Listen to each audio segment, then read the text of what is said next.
You're sitting in a metal tube at 35,000 feet. Two engines, that's it. No spare, no backup, just two. And somewhere over the middle of the Atlantic Ocean, with nothing below you but cold, dark water for 1,000 miles in every direction, you might find yourself wondering, why didn't anyone think to add a third? Why not four? What happens if one fails? Do pilots actually have a plan?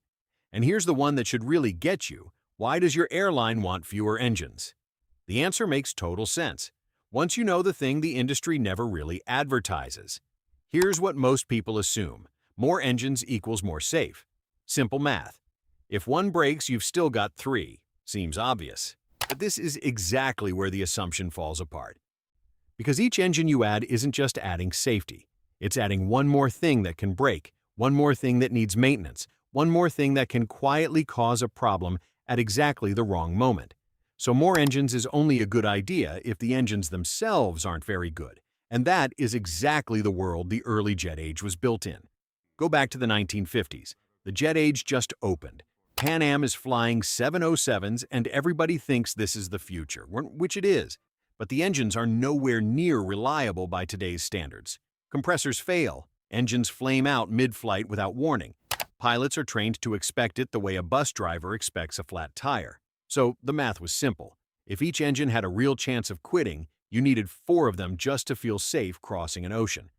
Four engines weren't a luxury, but they were survival arithmetic. The FAA had rules that said if you're flying over water, you need 3 or 4 engines.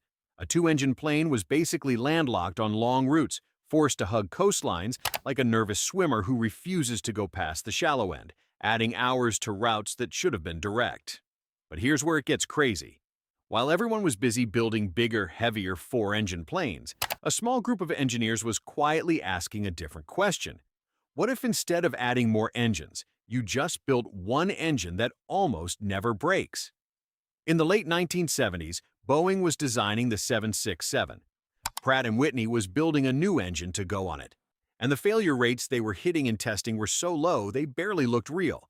Not this might fail once a year low. They're more like this might fail once in tens of thousands of flight hours low. To put that in perspective, that's roughly the same odds as flipping a coin and getting heads 50 times in a row. But the FAA rules still hadn't caught up. Two-engine planes still couldn't legally cross oceans.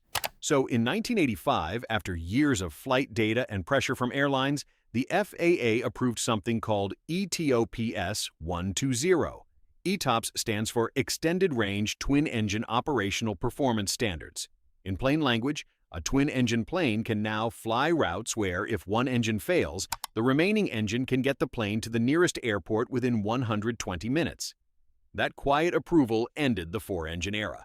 Twin jets crossed the Atlantic legally for the first time. Nobody threw a parade. The passengers had no idea. But everything changed. Now this is the part everyone misses. When an engine fails mid-flight on a modern commercial plane, it is not a crash. It is not even close to a crash. It is a procedure. Pilots train for it in simulators several times a year. It has a checklist.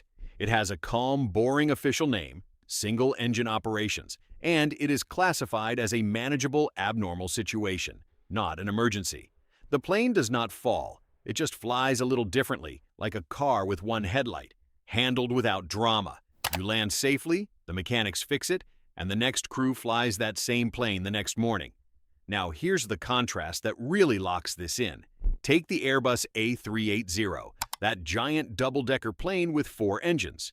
You might think that's the safer choice. 4 engines, 4 chances to stay in the air. But in practice, a 4-engine plane has 4 times the number of engine parts that can wear out, 4 times the scheduled maintenance requirements, and burns roughly 25 to 30% more fuel per passenger seat than a twin jet flying the same route. On a single transatlantic crossing, that fuel difference alone could cost an airline tens of thousands of dollars per flight. Multiply that by hundreds of flights a day across a fleet, and you understand why airlines didn't mourn when the big 4-engine planes started disappearing. Airbus stopped making the A380 entirely in 2021. The Boeing 747, which dominated long-haul flying for decades on 4 engines, is being pulled from passenger service faster than anyone publicly predicted. Not because they were dangerous, because twin jets made them pointless and expensive at the same time. The flip side of that contrast is the small plane. A single-engine Cessna, the kind a student pilot learns on at a local airfield. That plane actually is genuinely risky without a backup engine. If the one engine quits, you are gliding and hoping for a field. That's exactly where the more engines equals safer instinct comes from. And in that context, the instinct is correct. It just doesn't apply once you cross into commercial jets, because the engineering involved is in a completely different category of reliability. Comparing a Cessna engine to a modern turbofan is like comparing a bicycle brake cable to the braking system on a fully loaded 18-wheeler. Same basic idea, wildly different scale. Now here's the part that should make you quietly rethink every flight you've ever taken. Every single plane you have probably boarded in the last decade runs entirely on this twin-engine logic. The Boeing 737 is the single most flown commercial aircraft on Earth. 2 engines. The Airbus A320 family, which handles roughly half of all short-haul flights worldwide. 2 engines. The Boeing 787 Dreamliner, which now covers most long international routes. 2 engines. The Airbus A350, increasingly the plane of choice for ultra-long routes. 2 engines. Even the Boeing 777, one of the biggest and heaviest twin jets ever built, climbs over oceans on just 2 engines. But here is the rewatch moment on that one. Each of those 777 engines has a diameter wider than the entire fuselage of a 737. You could fit a mid-size car inside the opening of a single 777 engine with room to spare. That is how dramatically the engines grew while the number of them shrank. And this thinking escaped aviation entirely. Modern car engines are so reliable that almost nobody carries a spare fuel can anymore. Reliability replaced redundancy. NASA shifted away from bolting dozens of backup systems onto spacecraft and started focusing on making fewer, better-built systems instead. Data centers run on 2 high-quality power feeds rather than a dozen cheap ones, because a better feed beats more feeds every time. Across every industry that takes reliability seriously, engineers kept landing on the same answer. Better beats more. You're probably thinking, okay, but what's the actual catch? Because there has to be one.